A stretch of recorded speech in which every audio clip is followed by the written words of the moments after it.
السلام علیکم۔ بسم اللہ الرحمن الرحیم۔ شروع اللہ کے نام سے جو بڑا مہربان نہایت رحم والا ہے۔ نحمدہ ونصلی علی رسولہ الکریم، اما بعد فاعوذ باللہ من الشیطان الرجیم، بسم اللہ الرحمن الرحیم۔ انشاءاللہ آج کی اس ویڈیو میں ہم جانیں گے دنیا کا سب سے پہلا قتل۔ دنیا کا سب سے پہلا قتل کس وجہ سے ہوا، یہ سب جاننے کے لیے ویڈیو کو مکمل واچ کریں۔ قابیل اور حابیل کا واقعہ۔ اللہ تعالیٰ نے قرآن مجید میں فرمایا ہے اور اے محمد صلی اللہ علیہ وسلم ان کو آدم کے دو بیٹوں حابیل اور قابیل کے حالات ٹھیک پڑھ کر سنا دو کہ جب ان دونوں نے اللہ کی جناب میں کچھ نیازیں چڑھائیں تو ایک کی نیاز تو قبول ہو گئی اور دوسرے کی قبول نہ ہوئی۔ تب قابیل حابیل سے کہنے لگا کہ میں تجھے قتل کر دوں گا۔ اس نے کہا کہ اللہ پرہیزگاروں ہی کی نیاز قبول فرمایا کرتا ہے، اور اگر تم مجھے قتل کرنے کے لیے مجھ پر ہاتھ چلائے گا تو میں تجھ کو قتل کرنے کے لیے تجھ پر ہاتھ نہیں چلاؤں گا۔ مجھے تو اللہ رب العالمین سے ڈر لگتا ہے۔ میں چاہتا ہوں کہ تم میرے گناہ میں بھی ماخوذ ہو اور اپنے گناہ میں بھی، پھر زمرہ اہل دوزخ میں ہو، اور ظالموں کی یہی سزا ہے۔ مگر اس کے نفس نے اس کو بھائی کے قتل ہی کی ترغیب دی تو اس نے اسے قتل کر دیا اور خسارہ اٹھانے والوں میں ہو گیا۔ اللہ نے ایک کوا بھیجا جو زمین کو ریتنے لگا تاکہ اسے دکھائے کہ اپنے بھائی کی لاش کو کیسے چھپائے۔ کہنے لگا ہائے افسوس، مجھ سے اتنا بھی نہ ہو سکا کہ اس کوے کے برابر ہوتا کہ اپنے بھائی کی لاش چھپا دیتا۔ پھر وہ پشیمان ہوا۔ المائدہ کی آیت نمبر 31 سے 275 تک۔ متعدد صحابہ کرام رضی اللہ تعالیٰ عنہ سے روایت ہے کہ آدم علیہ السلام ہر لڑکے کی شادی کسی دوسرے لڑکے کے ساتھ پیدا ہونے والی لڑکی سے کرتے تھے۔ حابیل نے قابیل کی بہن سے نکاح کرنے کا ارادہ کیا اور قابیل کی بہن زیادہ خوش شکل تھی، چنانچہ قابیل نے چاہا کہ اس کی شادی حابیل کے بجائے خود اس سے ہو جائے۔ آدم علیہ السلام نے اسے حکم دیا کہ حابیل کو اس سے نکاح کرنے دیں۔ اس نے انکار کر دیا تو آدم علیہ السلام نے دونوں کو قربانی کرنے کا حکم دیا۔ حابیل بھیڑ بکریاں پالتا تھا، اس نے ایک موٹا تازہ جانور قربان کیا۔ قابیل نے اپنی کھیتی میں سے نکمی فصل کا ایک گھٹا قربانی کے طور پر پیش کیا۔ آسمان سے آگ اتری، اس نے حابیل کی قربانی کو کھا لیا لیکن قابیل کی قربانی کو چھوڑ دیا۔ اسے غصہ آ گیا، اس نے کہا میں ضرور تجھے قتل کر دوں گا تاکہ تو میری بہن سے شادی نہ کر سکے۔ حابیل نے کہا اللہ تعالیٰ پرہیزگاروں سے قربانی قبول فرماتا ہے۔ ابو جعفر رحمۃ اللہ نے فرمایا کہ جب وہ دونوں قربانی دے رہے تھے تو آدم علیہ السلام بھی موجود تھے۔ انہوں نے دیکھا کہ حابیل کی قربانی قبول ہو گئی ہے، قابیل کی نہیں ہوئی۔ تب قابیل نے آدم علیہ السلام سے کہا اس کی قربانی اس لیے قبول ہوئی ہے کہ آپ نے اس کے حق میں دعا کی تھی اور آپ نے میرے حق میں دعا نہیں کی۔ اس کے بعد اس نے تنہائی میں حابیل کو دھمکی دی۔ ایک رات حابیل کو جانور چراتے ہوئے واپس آنے میں دیر ہو گئی۔ آدم علیہ السلام نے اس کے بھائی قابیل کو بھیجا کہ معلوم کرے اسے کیوں دیر ہوئی ہے۔ وہ گیا تو اسے حابیل مل گیا۔ اس نے کہا تیری قربانی قبول ہو گئی ہے، میری نہیں ہوئی۔ اس نے کہا اللہ تعالیٰ اہل تقویٰ سے قربانی قبول فرماتا ہے۔ اس پر قابیل کو غصہ آ گیا۔ اس کے پاس لوہے کی کوئی چیز تھی، اس نے وہ مار کر حابیل کو قتل کر دیا۔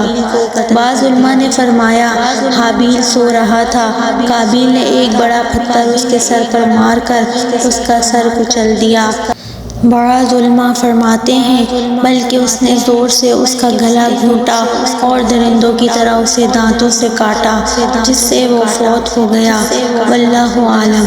اللہ تعالیٰ نے فرمایا کہ جب قابیل نے حابیل کو قتل کی دھمکی دی تو حابیل نے کہا، اگر تو قتل کرنے کے لیے مجھ پر ہاتھ چلائے گا تو میں تجھ کو قتل کرنے کے لیے تجھ پر ہاتھ نہیں چلاؤں گا، مجھے تو اللہ رب العالمین سے ڈر لگتا ہے، اس سے اس کے اچھے اخلاق، خدا خوفی اور خشیت الہی کا اظہار ہوتا ہے، اور اس سے اس کا تقویٰ بھی ظاہر ہوتا ہے کہ بھائی نے جو زیادتی کرنے کا ارادہ کیا تھا اس نے بدلے میں ویسی برائی کرنے سے پرہیز کیا۔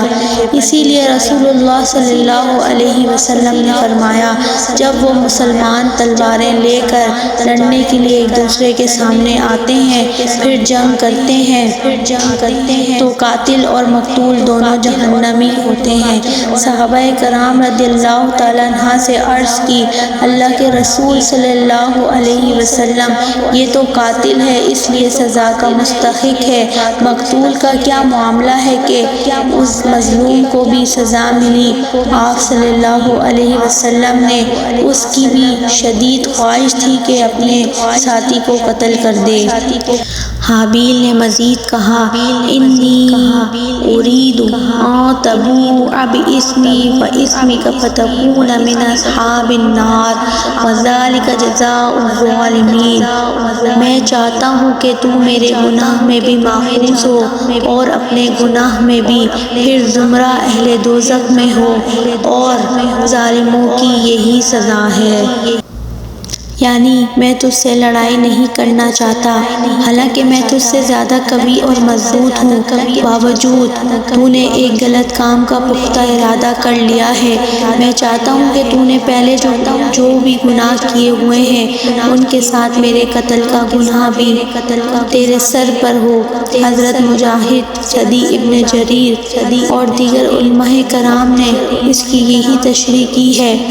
حضرت عبداللہ بن عمر رضی اللہ تعالیٰ عنہ سے روایت ہے، انہوں نے فرمایا، قسم ہے اللہ کی، ان دونوں میں سے مقتول زیادہ طاقتور تھا، لیکن اس نے دوسرے کی طرف ہاتھ نہیں بڑھایا تاکہ گناہ کا مرتکب نہ ہو جائے۔ حضرت عبداللہ بن مسعود رضی اللہ تعالیٰ عنہ سے مروی ہے کہ رسول اللہ صلی اللہ علیہ وسلم نے فرمایا، جو انسان بھی ظلماً قتل ہوتا ہے اس کے قتل کے گناہ کا ایک حصہ آدم علیہ السلام کے پہلے بیٹے کو بھی ملتا ہے، کیونکہ وہ پہلا شخص ہے جس نے قتل کا طریقہ شروع کیا۔ حضرت مجاہد رحمۃ اللہ علیہ فرماتے ہیں، جس دن قابیل نے اپنے بھائی کو قتل کیا اسی دن اسے سزا مل گئی، چنانچہ اس کی پنڈلی اس کی ران سے چپک گئی۔ اس کو یہ سزا بھی دی گئی کہ سورج جس طرف ہوتا قابیل کا چہرہ اسی طرف رہتا۔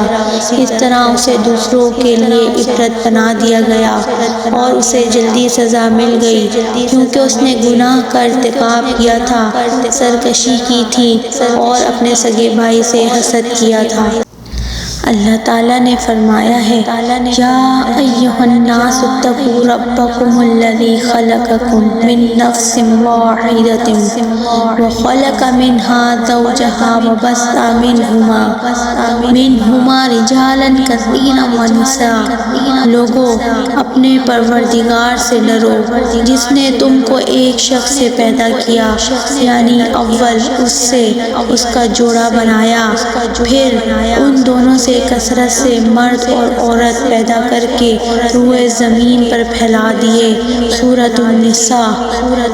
مورخین فرماتے ہیں کہ آدم علیہ السلام کے فوت ہونے تک ان کی اولاد اور اولاد کی اولاد وغیرہ کی تعداد 4 لاکھ افراد تک پہنچ چکی تھی۔